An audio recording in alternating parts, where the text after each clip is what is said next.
Hola, acá estamos. Volvemos a conectarnos. Estamos esperando ahí la conexión con nuestro invitado especial de hoy. La idea es hablar de espadas antiguas, ese mundo para mí tan intrigante, por lo menos de lo que hace a las armaduras y todo ese tipo de cosas. Estoy esperando que se conecte mi invitado especial, Adrián. Este, Vamos a ver si ahora se puede conectar. Ya ha solucionado su tema de conexión. ¿Sí? Lo sigo esperando. Como dije recién, acuérdense, pasen por nuestro perfil. Ahí tienen un montón de vivos que hemos hecho de un montón de especialistas y temas variados para los que les gusta todo lo que es tema de antigüedades, objetos curiosos, etcétera, etcétera. Bueno, a ver si se puede conectar ahora nuestro invitado especial. A ver si lo encontramos. Ahí estamos. Ahí está, Adrián, ¿estás ahí? Hola, hola, hola. Es una invitación a ver si se puede conectar bien. Acá estoy. Hola, hola. Hola, Buena. ¿cómo estás, Edu? ¿Qué Mil, haces, querido? ¿Cómo mil andás? disculpas por la demora. Estaba esperando la notificación que nunca me llegó, así que me tuve que meter a tu página. Y bueno, aquí estamos, por suerte. Ningún Digamos. problema. ¿Sí? Guarda, fíjate que puede estar como muy fuerte el volumen porque me estoy como escuchando yo mismo. ¿Puede ser? Ok. Por Dame un segundo, me las fijo. dudas, por las dudas bajarlo un poquito ¿Ahí? porque es como que sale doble el... Sí, ahí. Entonces me escucho yo mismo. Buenísimo. ¿Cómo Bueno, andas? ¿Bien? bien, todo tranquilo. Bienvenido a toda la gente que se está conectando ahora. Sí, les pido para aquellos que no me conocen. Bueno, nada, mi nombre es Cristian Barreto, ya arrancamos. Soy profesor en artes visuales, profesor en educación en los tres niveles y en superior también. Y bueno, soy un avesado, un amante de las antigüedades, ¿sí? En este caso específicamente de un tipo de antigüedad muy especial para mí que son las espadas, Bien. que básicamente forman parte de mi identidad, digamos, ¿no? Porque me crié básicamente leyendo las grandes historias y leyendas medievales, ¿no? Que hablan precisamente de las espadas famosas, conocidas a nivel mundial, y bueno, también tratando de investigar un poco sobre nuestra historicidad nacional con respecto a las armas blancas, ¿no? Ya sea la cuchillería Claro. o las espadas del principio del siglo. Es una cosa muy autodidacta tuya y cómo surge la pasión, digamos, de eso. Bien, mira, la pasión surge desde chico, te digo, siempre me gustaron mucho las historias, las leyendas medievales, los cantos de los trovadores, que particularmente nos hablan, ¿no? Acerca de la personalidad que adquieren las espadas en referencia al dueño que la posee, ¿sí? A aquel que tiende a blandirla. Estamos hablando de, por darte un ejemplo, ¿no? De lo que es la literatura, el Cid Campeador, las historias basadas en arqueología, ¿no? Como Carlomagno y hasta Alejandro el Grande, que también tuvo su propia espada. Y bueno, ¿no? Básicamente me gustó mucho esta cuestión de cómo se identifica y se conecta la personalidad, ¿no? Del sujeto histórico con el objeto en sí. Objeto que pasan a ser leyendas y objetos que están de alguna manera inspirados en hechos reales que también, ¿sí? Terminan o determinan de alguna manera cómo será la cultura de diferentes países y nacionalidades, ¿no? Si hablamos del campeador, hablamos de España. Si hablamos de los grandes héroes de Asia Menor, estamos hablando de Alejandro Magno, Julio César, ¿no? Digamos, todos los grandes personajes que blandieron espadas y que forjaron y defendieron ideales que hasta el día de hoy siguen en boga, ¿no? Estamos hablando básicamente de un gran ideal como el honor, ¿no? Que hoy en día ¿Sabés, está Cristian, que como hoy, medio, sí, como medio ahí en duda. que hoy venía justo caminando por la calle y me Sí, encuentro así de frente con un póster de la última película de Ridley Scott que se llama El último duelo, y en el sí. afiche veo dos espadas cruzadas, ¿no? Entonces digo, qué casualidad hoy justo que hacemos un especial de espadas, y me puse a pensar un poco en el significado todas las espadas, digo, desde Excalibur hasta cuando la reina de Inglaterra te nombra caballero, Sir, ¿no? Sir, Totalmente, sí, sí, sí. las conquistas, los desafíos, ¿no? Lo que significa el que lleva una espada, las espadas están como siempre, han estado siempre como muy presentes, y ni hablar en la historia argentina nuestra también, ¿no? Totalmente. Un poco sería fíjate que... todo eso y entender un sí, poco. Sí. Fíjate que blandiendo espada la gente de alguna manera iba con gusto a la muerte, porque vos en un duelo no sabías si ibas a salir victorioso o derrotado, ¿no? Y hasta en la propia muerte de aquella persona que se sometía al duelo también había cierto honor en la forma de morir, o sea, es una entrega, sobre todo, ¿no? Cuando hablamos de objetos que están relacionados con la muerte, de nuestra cosmovisión posmoderna, olvidándonos básicamente de que en ese tiempo eran elementos de vida, ¿sí? Que de alguna manera justificaban la vida de una persona, que defendía grandes valores, que de alguna manera, al desenvainarla, ¿no? Digamos, la persona hablaba a través del objeto, no era una persona cobarde, era una persona aguerrida, era una persona temeraria. Bueno, muchos conceptos que hoy en día desde nuestra visión posmoderna tratamos de no tocar, ¿no? Como por ejemplo esta cuestión de acceder a la muerte a través del honor, ¿no? Como lo hacían los grandes personajes históricos de los cuales se basan las novelas románticas, básicamente. Exacto, exacto. Sí. Y decime, bien, ¿se me escucha bien? Sí, se escucha perfecto. Buenísimo. Yo pensaba un poco, ahora digamos, la espada llevada al coleccionismo, ¿no? Digo, la espada llevada a esta pasión tuya, la espada como objeto de, no sé si de culto, ¿no? Pero de cuidado, de estudiarla, de todo eso. ¿Cómo arrancar? Digamos, ¿cuál es tu primera espada? Digamos, yo veo ahí en el fondo algunas cosas tuyas. Sí, ahora te voy a hacer Ahora te voy a mostrar cada una de las que tengo, ¿no? O sea, como para... Te voy a ir narrando un poquito las historias que he encontrado de cada una. Mira, como te dije, pues, siempre fui tuve mucho gusto por el tema de la lectura, y básicamente esta es una disciplina en la cual necesitas leer muchísimo para reponer y sobre todo investigar en otras ramas, ya sea arqueología o hasta en idiomas, porque la gran bibliografía que tenemos que nos habla de las espadas están en el idioma original, están en francés o en inglés, que es de donde básicamente provienen las grandes espadas, que son hoy en día modelos y utilizados por los grandes estamentos militares a nivel mundial.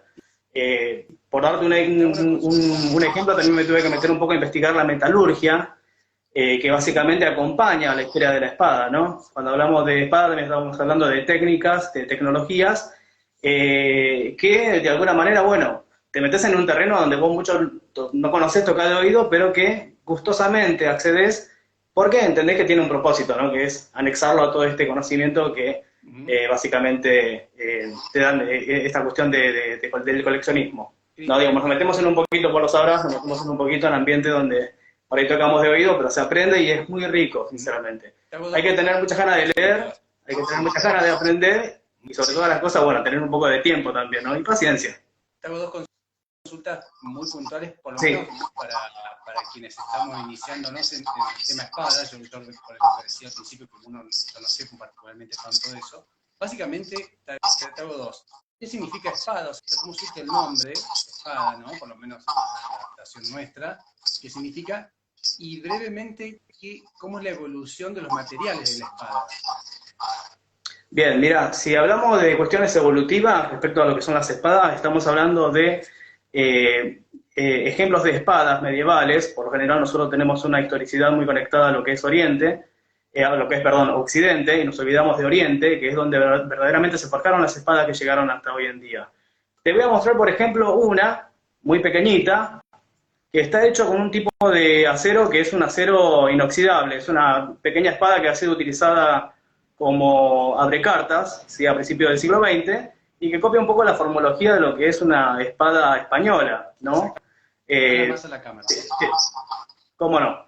Te hago una breve descripción a través de este objeto de cómo se compone una espada.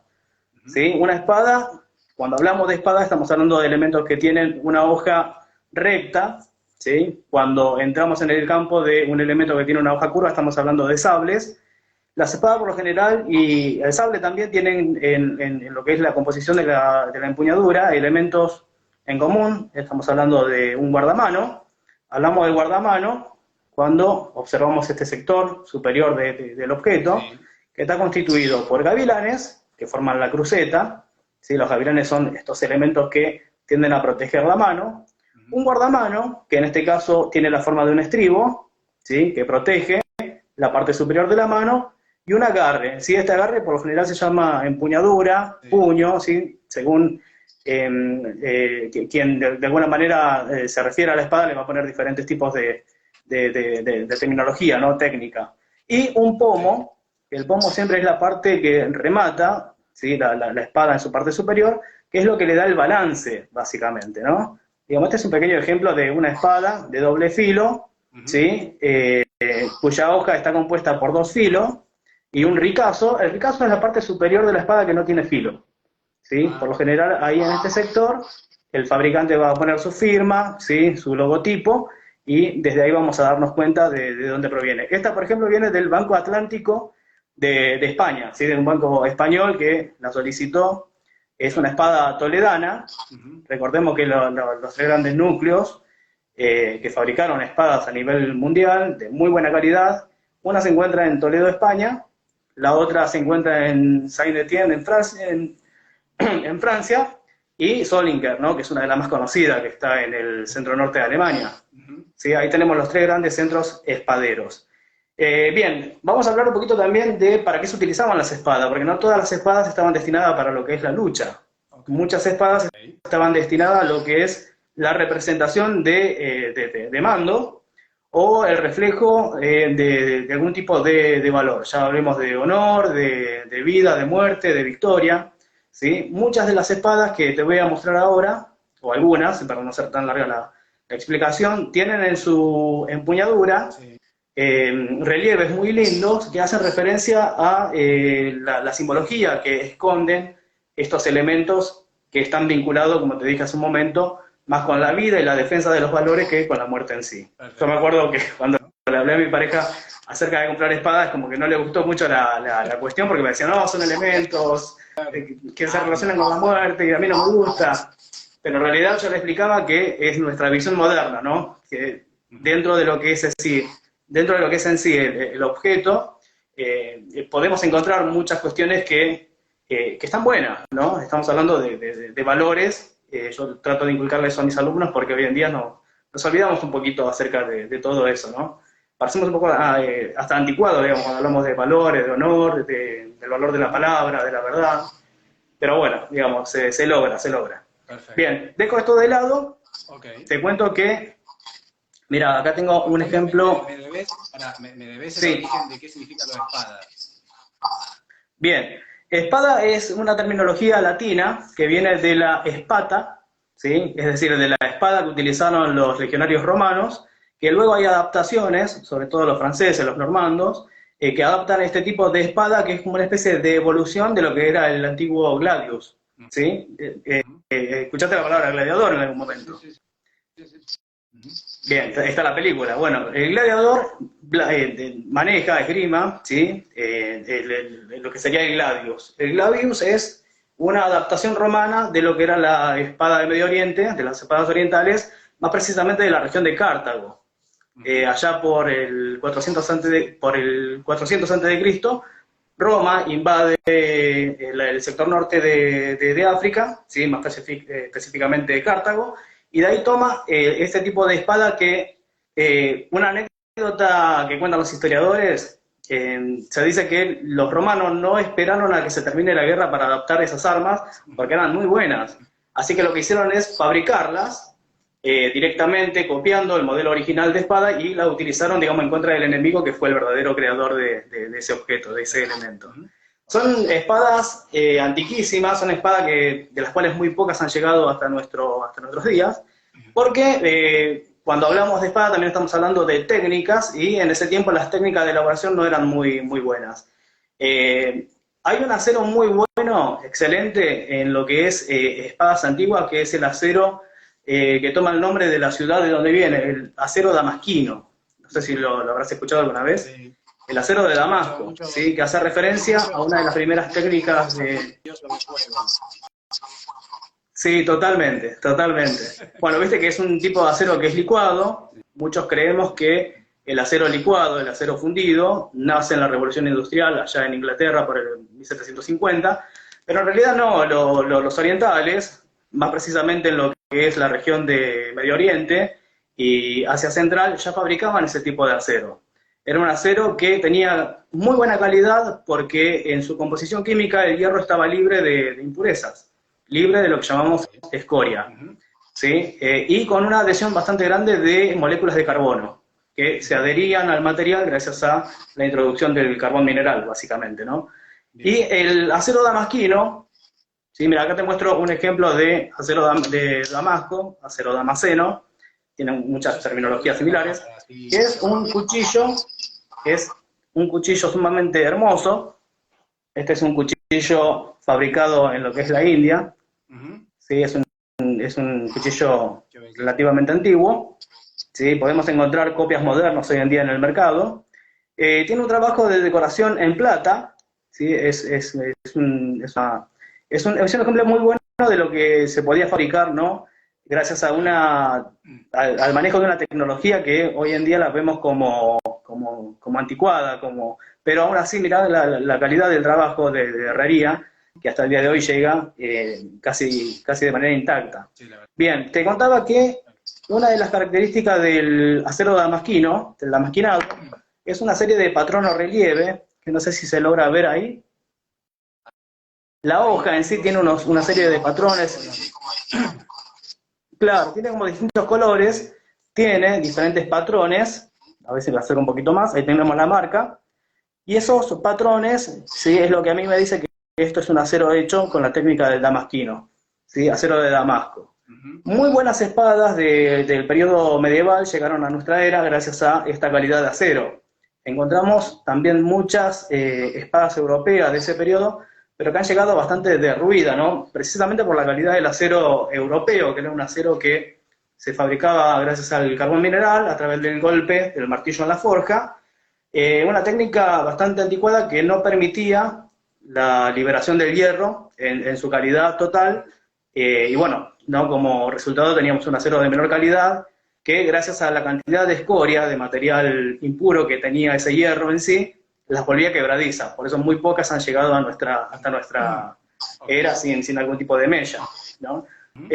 Algo parecido tenían los chinos. Mira, hay una espada que tiene 2500 años, expuesta en un museo de Beijing, que fue la espada de Gui Han, un rey de uno de los reinos de una de las provincias de China, que gracias a lo que era la confección de la vaina, ¿sí? Un elemento muy importante para la preservación del material en ciertas espadas, después te voy a contar por qué, que gracias al hermetismo de la vaina llegó hasta hoy en día, hasta con las inscripciones en la hoja, de manera como si lo hubiesen hecho la semana pasada, por decirlo de alguna manera.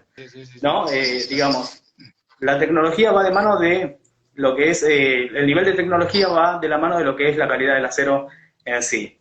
Bueno, no hay que confundir acero de Damasco con decoración por damasquino, ¿sí? Cuando hablamos de acero de Damasco estamos hablando de un proceso de producción, y cuando hablamos de decoración por damasquino estamos hablando de un tipo de decoración que precisamente la espadita que te mostré hace un ratito tiene una decoración sobre su empuñadura ¿sí? Hecha con damasquino, que es básicamente la inserción de láminas de oro o de plata en un trabajo previo de relieve que se hace en el metal, ¿sí? Por eso cuando hablo de acero de Damasco estoy hablando del proceso de producción, y cuando hablo del damasquinado, ¿sí? O decoración por damasquinado, estoy hablando del proceso de decoración, en este caso de la empuñadura. Okay. Bien, clarísimo. Dejamos esto de lado y te voy a mostrar una espada que fue una de las primeras que compré, que me gustó muchísimo, que es una réplica en realidad de una espada medieval. ¿Sí? Dame un segundito. Sí, claro. Bueno, como verán, la tiene clara, ¿no? Digo, la explicación no para ahí, muy clara y muy Bien, mira, esta es una réplica de una espada medieval. ¿Sabes a quién pertenecía la réplica esta, la original? No, ¿a quién? Al mismísimo Cid Campeador, ¿sí? A Rodrigo Díaz de Vivar, ¿sí? El inspirador de las historias, de los cantares, de los trovadores. Era una espada bastante sencilla en su composición, ¿sí? Con un pomo circular que le da balanceo a la espada. Cuando hablo de pomo siempre estoy hablando de este elemento pesado que me permite a mí tener una espada bien balanceada. Ok. ¿Sí? Si la espada se me va para adelante en una contienda, pues imagínate que si me canso, sí estaría perdido. Tiene como característica principal también algo muy llamativo y bonito, que son sus galluelos, ¿sí? A ver, Es decir, la parte de la guarda que, sí, los galluelos es la parte de la guarda que en este caso, ¿sí? Tiene forma de cinta, ¿sí? Tiene la forma de una cinta que está dando varias vueltas, ¿no? Como si fuese un nudo. ¿Sí? Estamos hablando de una espada bastante sencilla en su composición, en su constitución. En este caso, bueno, estamos hablando de una espada relativamente moderna, esto es acero inoxidable, claro. ¿sí? Aunque tiene algunos puntitos de óxido, el metal no era de muy buena calidad, pero es una buena referencia, digamos, como para comparar el tamaño, ¿no? El peso y la consistencia de una espada de la época. Hasta hoy en día los grandes armeros toledanos siguen haciendo las espadas como en las épocas de este gran, con tecnología moderna, pero digamos aplicando las mismas técnicas a través de la tecnología que se usaban en esa época. ¿Sí? Sacando lo que es el niquelado, ¿no? y el acero inoxidable en sí.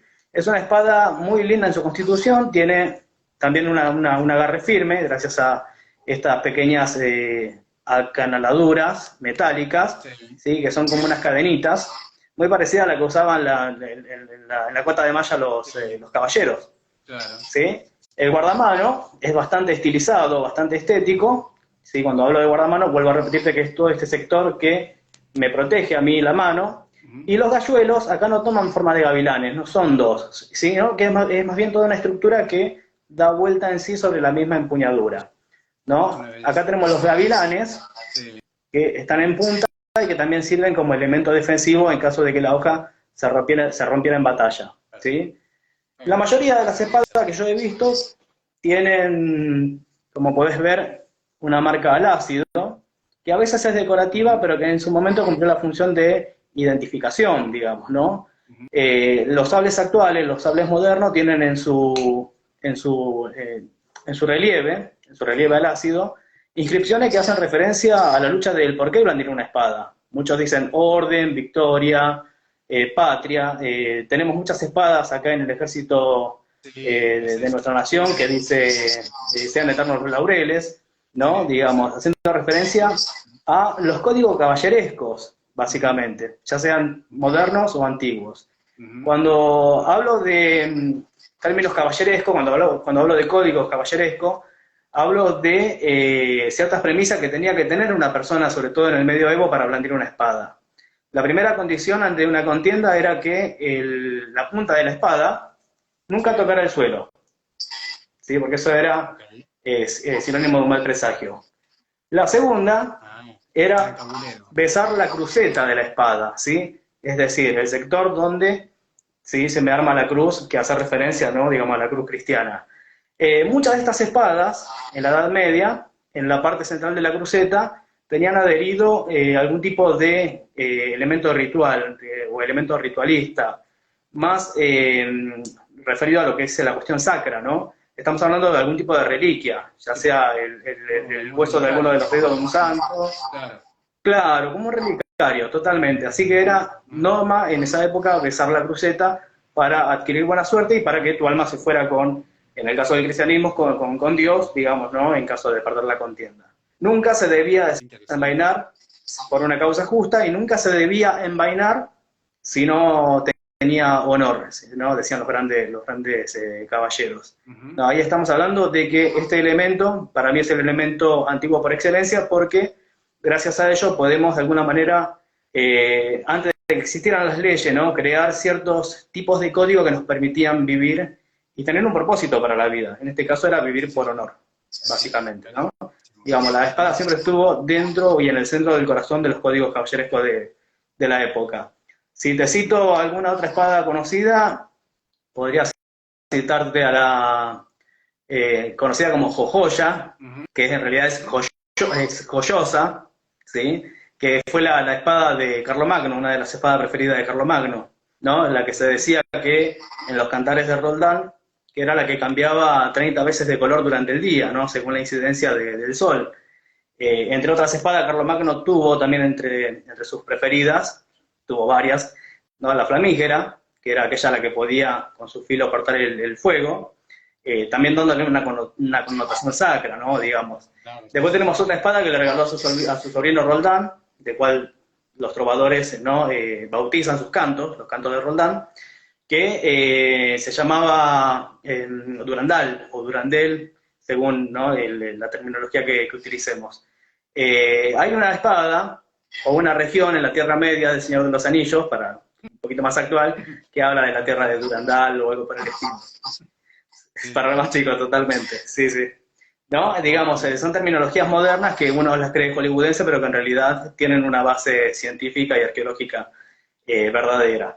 Después tenemos la otra espada, ¿sí? Que se llamó Cortana, que fue adquirida de la mano de un enemigo, que al principio fue un enemigo danés de Carlomagno, que después, por diferentes cuestiones de honor y demás, fue su aliado en la guerra. Así que bueno, ¿no? A otro modelo así de los que vos tenés y nos vas... Dale, ¿cómo no? Dame un segundo, voy a estar levantándome para... Veo que está ahí desarmando su exhibición. Mi colección, si están todas acá acomodaditas. Mira, te voy a mostrar una que tengo acá.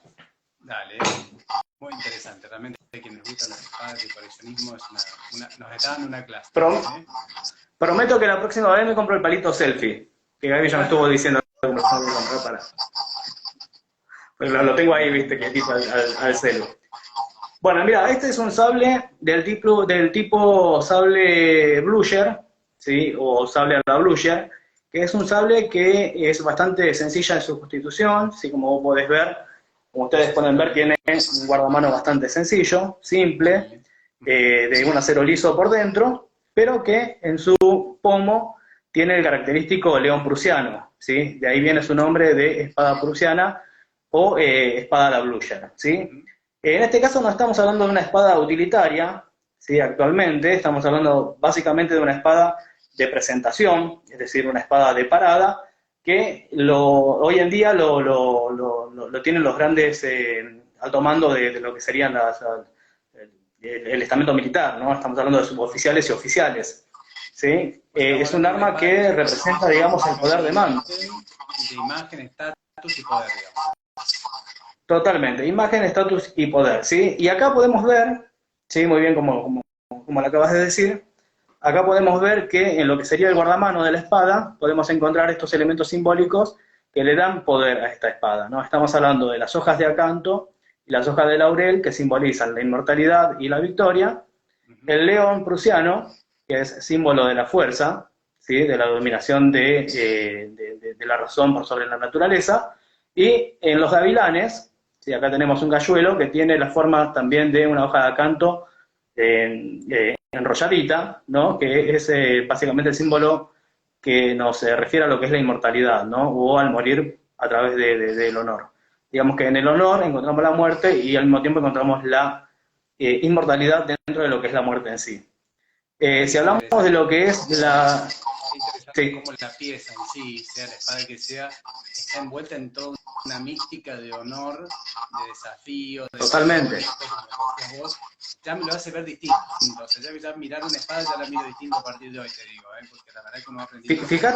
Fíjate que las espadas, ¿sí? Al ser elementos de guerra, ¿no? Al herir también deja cicatrices culturales. Estamos hablando de un elemento que traspasa los tiempos, primero, y segundo, que la podemos encontrar en todo lo referente a lo que es la cultura de la humanidad. Estamos hablando de un elemento de religión, un elemento sacro, un elemento bélico, y estamos hablando también de acervo cultural, de tecnologías, ¿sí? Hay un montón de cuestiones que envuelven estos tipos de objetos que para mí son el objeto antiguo por excelencia, por toda la historicidad y culto que confiere, ¿no? Básicamente. Clarísimo. Bueno, acá te muestro este sable, el sable blucher. Este perteneció a la Gendarmería Nacional, es un sable de 1937, es un sable relativamente largo, que se le dice sable prusiano también porque fueron los que utilizaron los prusianos, y fue un sable también que se utilizó hasta la Primera Guerra Mundial, ¿sí? Así que imagínate los años de servicio que tuvo este sable, y que también se popularizó muchísimo en los diferentes regimientos a nivel mundial. ¿Sí? Lo tuvieron los franceses, bueno, lo tenemos nosotros los argentinos, Una cosa participaron sí, perdón mi brutalidad de la pregunta, pero digo, ese acanalado, comillas, que se ve, sí. ¿es un tema de reducción de peso o qué función cumple en la hoja? Bien, este acanalado que vos ves en el centro se llama veceo, ¿sí?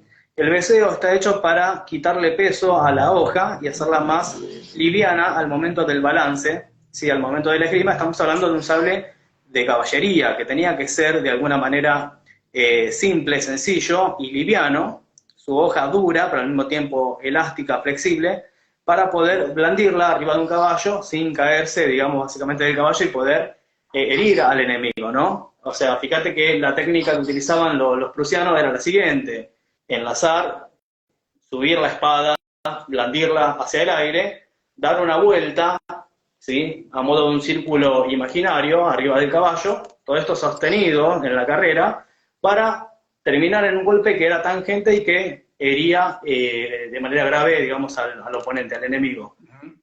Una contrariedad que tienen estos sables era que a veces se incrustaban dentro del cuerpo de la persona, y eso retrasaba muchísimo también el tema de la contienda, y se perdían muchas armas también en una sola batalla. ¿Sí? Pero de por sí cumplieron su función y fueron sables muy requeridos a nivel mundial por la liviandad y por el balanceo que tiene. Tiene un balance muy bueno.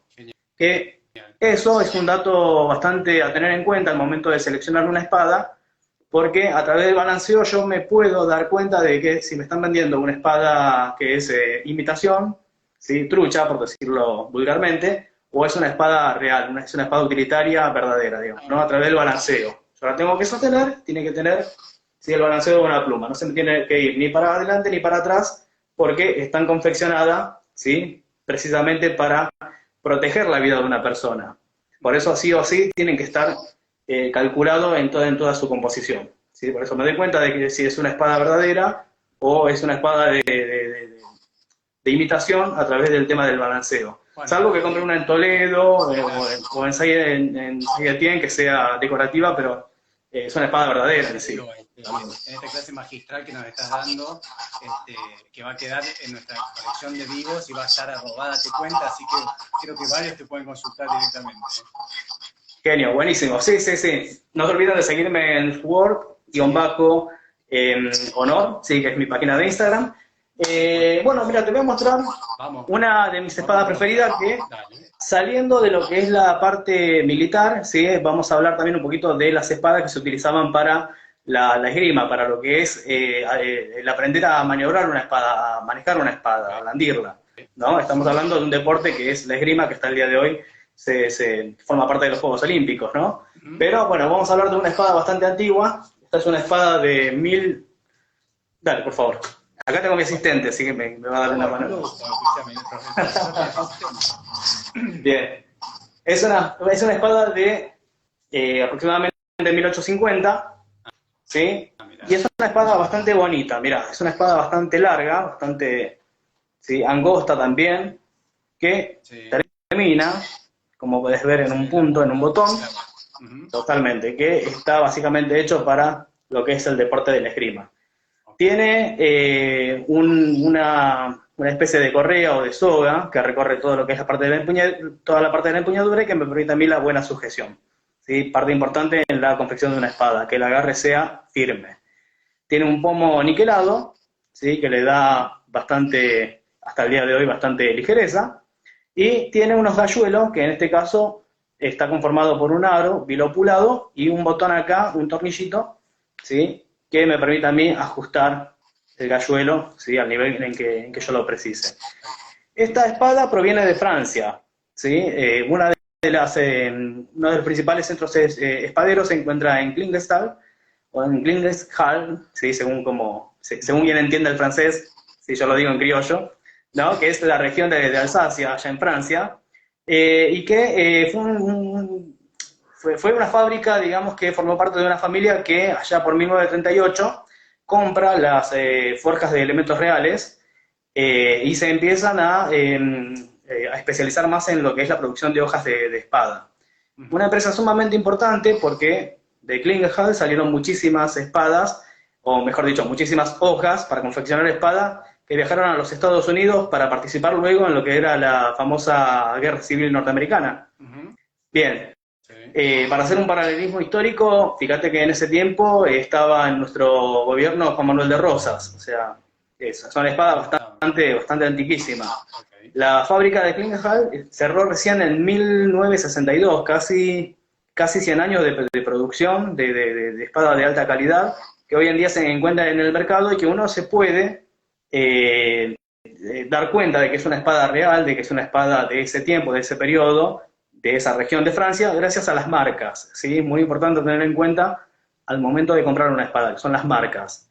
Esta tiene una marca muy pequeña, ¿sí? En la hoja, en la parte donde la hoja es un poquito más gruesa, a veces venía firmada con letras de molde, haciendo referencia a Klingenthal, la ciudad de donde venía, o el nombre Kulux, que es el nombre de la familia que compró la forja real, ¿sí?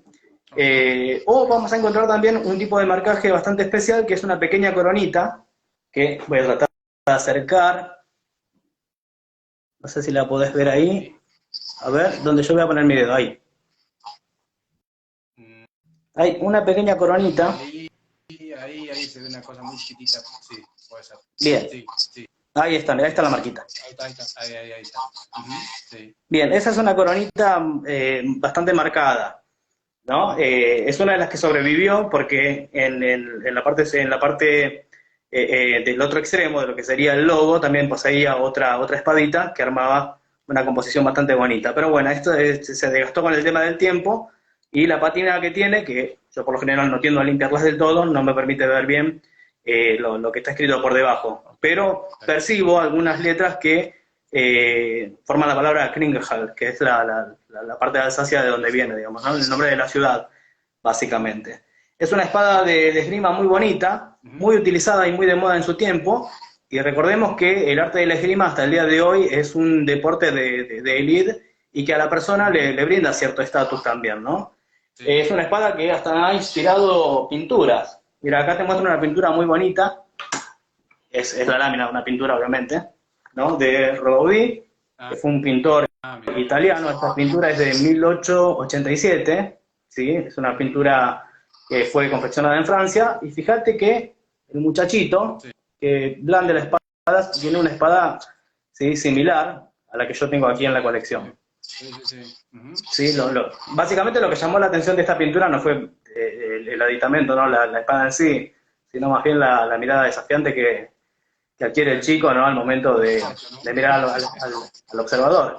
Esta pintura fue comprada por el gobierno, ¿sí? por el Estado francés, para adornar todas sus oficinas oficiales, ¿sí? Sus oficinas, su ministerio, tenían Sí, cómo no. Está una consulta para quien, digamos, porque como esto va a quedar, y para quien quiere iniciarse, ¿no? Digamos, quien quiere iniciarse en el tema, le gustan las espadas, le gustan los sables, decime, pero brevemente, decime rápidamente por dónde puede empezar, qué puede empezar a leer, dónde se puede empezar a buscar, digamos, en este gran mundo que no es entrar en internet y de todo, obviamente, pero digo, quien que se quiere iniciar. Bien. Para el que se quiere iniciar va a tener que leer muchísimo, pero también va a tener que comprar muchísimos libros o revistas que son europeas. ¿Sí? Nosotros no tenemos mucha bibliografía que hace referencia a lo que son nuestras espadas o espadas del exterior. ¿Sí? Todo se encuentra, vos fíjate que la cultura espadera se encuentra hasta hoy en día en la gran Europa. Así que bueno, sitios de internet hay muy poco, muchos hablan de generalidades. Por ahí hay blogs muy específicos que después, si querés, te los paso por escrito, así los podemos publicar, que hablan de espadas, o si alguien es muy ducho en el manejo del Instagram, se puede empezar a seguir páginas como, por ejemplo, una página que yo sigo que toma elementos de museos españoles, de museos europeos, de estudiosos de estas armas que... Bueno, en la traducción uno se va como metiendo y va investigando. Pero lo que yo recomiendo es eso, que se metan en internet, que busquen en el Mercado Libre o en alguna otra página donde puedan adquirir libros. Eh, lo triste es que a veces no vienen traducidos y bueno, uno tiene que meterse en el traductor del celular y empezar a... Hay que tener mucho tiempo, pero para el que quiera empezar, sí, bibliografía, lectura, A vos como... como dicen, como decimos en la escuela, culo y silla, básicamente, ¿no?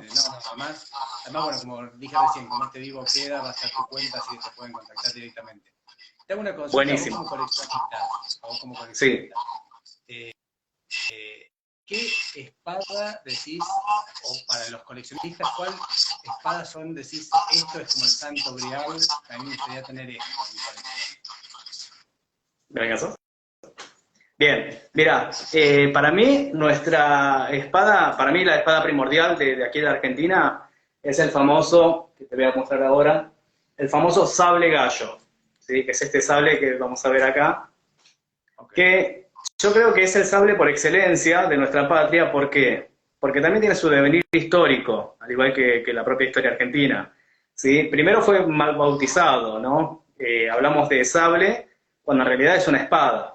Sí, no es un sable. Claro. ¿Sí? Cuando hablamos de hoja recta es espada, cuando hablamos de hoja curva estamos hablando de sable. Se la confundió con espada, primero porque tiene una característica que es parte de los sables, que es el deseo o el vaciado de la hoja, ¿sí? En el centro de la hoja, que es lo que me permite que la hoja adquiera flexibilidad y que, bueno, también no sea un elemento durable. La empuñadura, ¿sí? Hecha de bronce macizo, también muy característico de los sables, sobre todo del sable brick, que en un ratito te voy a mostrar uno. Y como te digo, es un sable que cuenta un poco el devenir histórico porque actualmente lo podemos encontrar en su forma criolla, que es el facón, ¿sí? Cuando pasó la moda de utilizar estos sables, estamos hablando de un tipo de sable que se utilizó desde 1880 hasta 1910, formó parte de los armamentos de la Policía Federal de acá de Buenos Aires, ¿sí? Tiene en la parte central un grabado en la hoja que es Policía de la Capital, ¿sí? La mayoría de las que son muy antiguas tienen ese nombre, Policía de la Capital. En cambio las más modernitas tienen, y también que fueron confeccionadas acá en Argentina, tiene Policía Federal escrito en ácido. Pero bueno, esta es una de las pocas que pude conseguir que es antigua. ¿El símbolo gallo de la policía? Bien, el nombre viene por el sable gallo, por el logo, el logotipo, que es el gallito, que no solamente hace referencia al animal que toma la fuerza, digamos, para identificarse, sino más bien a la firma, ¿sí? Estas espadas se adquirían de Francia, que las compraba en Alemania, de la firma Gallo Solingen, ¿sí? De ahí que viene el gallito, ¿sí? El sable gallo no es que le pusieron el gallo por la identificación de la policía de ese periodo, sino más bien por la firma de donde venía, Gallo Solingen. Y ya hablando de Solingen, estoy hablando de una espada de alta calidad en lo que es su acero. Básicamente la comprábamos a través de Francia, porque Francia tenía jurisdicción bajo esa ciudad, jurisdicción administrativa, y al mismo tiempo eran espadas que se inspiraron en un sable inglés, en una espada inglesa de ese tiempo, que era el espadín o la espada ropera, que era una espada de uso civil, básicamente. Esta espada, socialmente hablando, en Europa, y acá también en Argentina, a finales del siglo XIX, principios del siglo XX, fue muy bien recibida. ¿Por qué? Porque uno ya tenía incorporada la práctica del esgrima. No es lo mismo esgrimir una espada como la que yo te estoy mostrando aquí, que esgrimir un sable como los que te mostré anteriormente. ¿Sí? Las técnicas de esgrima de un sable es muy diferente y toma muchísimo más tiempo que la esgrima de una espada, ¿sí? En cambio, como una persona del común, una persona de alto rango social, ya tenía un manejo adquirido de lo que es la esgrima por el deporte de la esgrima, con estas espadas que no causan herida alguna, al recibir este tipo de espada, ¿sí?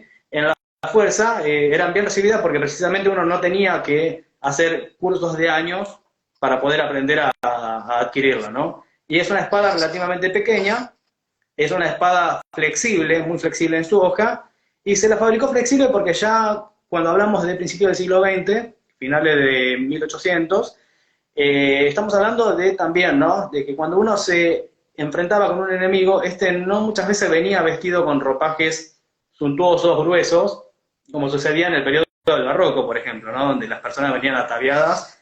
Y bueno, también en lo que es la milicia ya se había dejado de usar, se había pasado de moda lo que es el yelmo metálico, ¿no? Digamos, la armadura metálica. Salvo algunos regimientos, como por ejemplo la élite que utilizaba Napoleón, eso sí, se siguieron utilizando hasta la época de la Revolución, digamos, la armadura, sobre todo en la zona del pecho. Pero, bien, como te digo, se confeccionó pensando también en todo lo que era la moda de época, ¿no? Es una espada bastante llamativa que, como te digo, al romperse muchas veces las hojas, los gauchos de aquí de nuestro país, lo que hacían era transformarla en facón. Lo que hacían era cortarle, ¿sí?, este elemento que es el guardamano, en este caso un guardamano con forma de estribo, le cortaban este elemento y la utilizaban como un cuchillo reciclado, ¿no? Sí.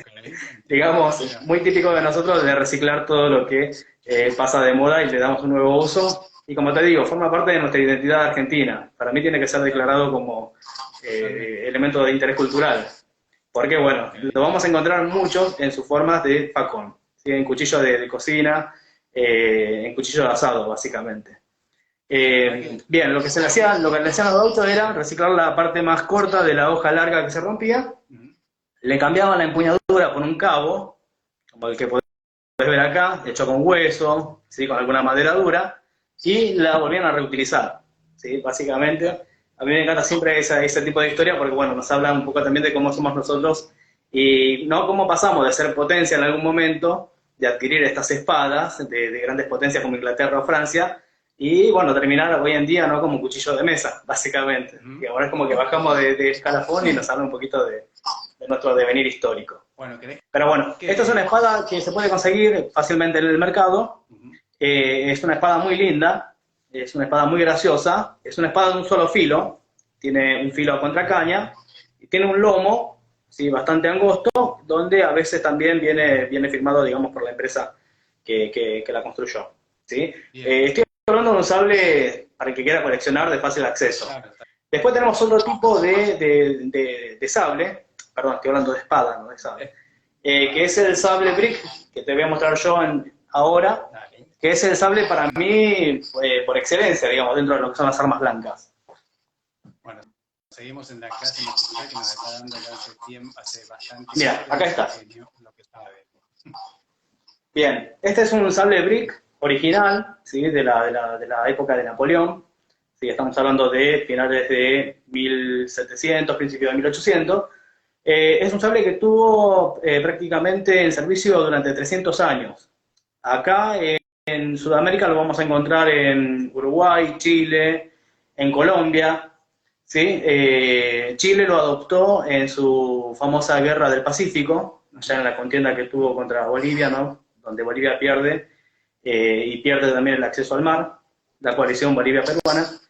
Y hoy en día son raros, son escasos, y lo particular de este tipo de sable es que es tan buena la calidad del acero que hasta el día de hoy tiene su filo original. Esta es una espada bastante especial porque tiene melladuras, es decir, que fue utilizada en batalla.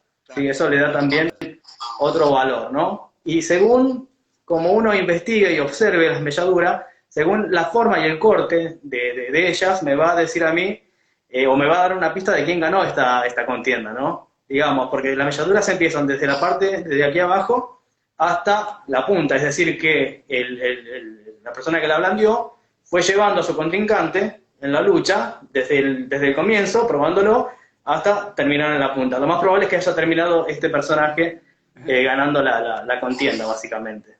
Y como te digo, mira. ¿Cómo es el agarre y todo eso?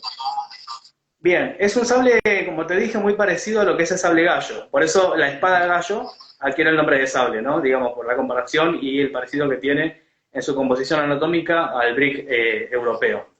Bien, es una espada que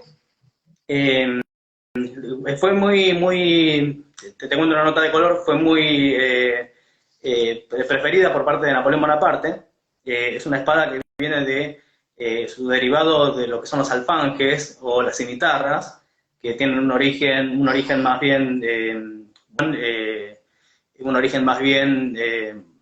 egipcio, ¿sí?, arábigo. Sí. recordemos de que Napoleón, después de que visitó Egipto, tomó, digamos, ciertos modelos de espadas, de alfanjes, y mandó a modificar estos sables que dieron, digamos, el nacimiento a este elemento llamado brick, ¿no? Digamos, ya antes había espadas, sables, dentro de lo que son los regimientos de infanterías y de granaderos y de caballería en la milicia francesa. Pero bueno, lo que hizo Napoleón fue aprobar algunas modificaciones que resultaron verdaderamente benéficas para la contienda, y los masificó, por decirlo de alguna manera, ¿no? A veces entendemos de que él creó esta arma, no, en realidad no la creó, él lo que hizo fue hacerla popular. ¿Sí? Totalmente. Bien, estamos hablando de un sable cuya constitución está provista por una guarnición en forma de estribo, ¿sí? Semicurva, tiene un agarre bastante bueno, gracias a las acanaladura que tiene aquí en la parte superior, lo que sería el mango, la parte del agarre. Tiene un pomo semicircular que está constituido por el remache que une la hoja filosa, que es la que está en el exterior y la que va a herir en batalla, con lo que es la espiga. La espiga es la parte central de la hoja que se une, que une a la empuñadura gracias a este elemento que es un remache. Tiene un galluelo bastante sencillo en su composición, ¿sí? Que está mirando hacia abajo, y que tiene también una utilidad, no solamente la utilidad de proteger la mano, sino más bien de la presentación en parada, es decir, cuando se presentaban los altos mandos, ¿sí? Los oficiales lo que hacían era pararse de esta manera y sostenerla, ¿sí? Con lo que es el agarre anatómico del pulgar, ¿sí? Estaba básicamente hecho también para eso, ¿no? Hagamos referencia a lo que son los franceses, son muy delicados en ese sentido de la postura, de la estética en sí, ¿no? Hasta en la parada, en estos temas militares. Bien, tiene un lomo bastante grueso, tiene también un filo contra caña, y este no tiene la marca aquí en este sector, que se llama ricazo, que es la parte que no está afilada, porque tiene la pátina todavía, la pátina antigua que yo no he logrado todavía limpiar, como para poder ver qué es lo que hay por debajo. Tengo miedo de dañar la pieza, básicamente. Pero muchas venían firmadas acá en la parte del lomo con firmas como, por ejemplo, Versalles u otras fábricas que se encargaban de hacerlas, de fabricarlas. Si es un alfanje, La pieza tiene mucho trabajo. Es una pieza histórica, ¿no? Totalmente, eso te iba a decir. Mira, nosotros podemos identificar hasta la personalidad de la persona que la adquiría gracias a los elementos que componen la espada en sí. Vos fíjate que la espada que tenemos nosotros en el Museo Histórico Nacional, que fue el sable de corvo de San Martín, es una espada que no tendría mucho valor económico por lo que es la espada en sí, sino más bien por su valor historiográfico o por su valor como antigüedad, digamos. Pero era una espada también que nos hablaba mucho de la personalidad del padre de la patria, ¿no? Fue una espada que él eligió, que lo acompañó en todas sus batallas, en toda la liberación de lo que sería el Cono Sur, y es una espada, bueno, que lo acompañó hasta en su muerte. Fíjate que se le heredó a Juan Manuel de Rosa gracias a la victoria que éste adquirió en la vuelta de obligado, ¿no? En la contienda esta contra Francia e Inglaterra. Y es una espada que está hecha con acero damasquino, con una guarda que está constituida por una empuñadura de caoba, una madera muy, muy lujosa, pero sin ningún tipo de relieve, sin ningún tipo de adorno damasquino, por ejemplo. O sea, es una espada muy sencilla. Como te dije hoy, estas espadas acompañan también a la personalidad de su creador. ¿Sí? Si miramos el sable brick, es una espada muy sencilla, muy característico también de la personalidad, para el que tenga la posibilidad de leer un poco sobre Napoleón, que fue un gran estratega militar y una persona de mundo, muy sencilla, que en sus comienzos no fue muy, muy querido y aceptado por las grandes élites francesas, ¿no? Así que bueno, básicamente, para el que quiera de alguna manera también entrar dentro del mundo de lo que es el coleccionismo, que lea muchísimo acerca de las guerras napoleónicas, y ahí vamos a encontrar muchísimas armas, como el sable de tipo la Bluche, que fueron adquiridos por la gran mayoría de los estamentos militares a nivel mundial. Y bueno, ahí tenemos todo como acotado, ¿no? Digamos, como que la cultura de guerra francesa fue la que de alguna manera plantó la semillita para las armas actuales que hoy en día seguimos utilizando. Cristian, la verdad. Sí. verdad, te cuento, nos has dado ya, yo estoy viendo acá justo el tiempo, nos has dado una clase de casi una hora sobre Casi. espadas y sables. La verdad que se te nota una pasión y un conocimiento que es impresionante. Ha sido una clase magistral. Muchas gracias, Edu. Muchas gracias. Me alegra mucho haberte invitado, yo lo he disfrutado un montón. Ahí vamos a dejar colgado el video, ya lo vas a ver en un ratito con tu dirección. Dale, buenísimo. Por favor, consúltenlo, súmense a su cuenta porque sabe mucho, se nota que sabe mucho. Y ha sido un placer. Sí, mirá, sí. Quizás en algún momento repetimos y seguimos aprendiendo más. ¿Cómo no? ¿Cómo no? Mira, hay mucha especificidad dentro de la materia que si tendríamos que quedarnos hablando estaríamos meses haciendo vivos porque tenemos muchísimo para... Y hay cosas que quedaron colgadas, por ejemplo, mira, te iba a mostrar la dragona y te iba a explicar lo que es una dragona, que forma parte de esos sables que participaron en la Primera Guerra Mundial. Y bueno, dale, hacemos el cierre. No, te quería mostrar este elemento, que es un accesorio de las espadas y de los sables, que más allá de su constitución juguetona, tiene una utilidad práctica, que es básicamente la de no atar la muñeca para que en caso de una contienda yo no pierda la espada, sino que esta quede sujetada a la muñeca y yo poder de vuelta blandirla, ¿no? Es un elemento que como está hecho y confeccionado de una tela bastante rústica, dura bastante, pero bueno, esta tiene sí, bastante desgaste. Bueno, y es uno de los elementos también que forma parte de nuestro acervo cultural referido a lo que son las armas blancas. Bueno, después quedaría para una charla posterior los elementos constitutivos de lo que son las vainas también, y hablar un poquito también de nuestra cultura cuchillera, porque tuvimos mucha cultura historiográfica que hace referencia al negro arte del degüello, ¿no? Claro, ahí, y bueno, ahí ya podríamos hablar y tocar otro tema que es el tema de la constitución de los cuchillos. Sí, pero bueno, hoy terminamos acá con espadas. Sí, hicimos en su momento dos especiales de cuchillos con un gran coleccionista argentino que se fue bastante y da para mucho más, porque la verdad que es súper apasionante. Sí, totalmente. En serio, te agradezco nuevamente, el video va a quedar ahí para todos, va a estar tu dirección, así que ojalá te contacten. Buenísimo. Que se quieran iniciar en la pasión por espadas, sables y por qué no armaduras. ¿Cómo no? Edu, muchísimas gracias por la invitación. Un abrazo grande a todos y perdón si expliqué muy rápido, pero quería meter todito. Muy bueno. Un abrazo grande. Bueno, gente, la verdad ha sido un placer el trabajo acá con Cristian, así que los dejo y muchas gracias por unirse. Chau, chau.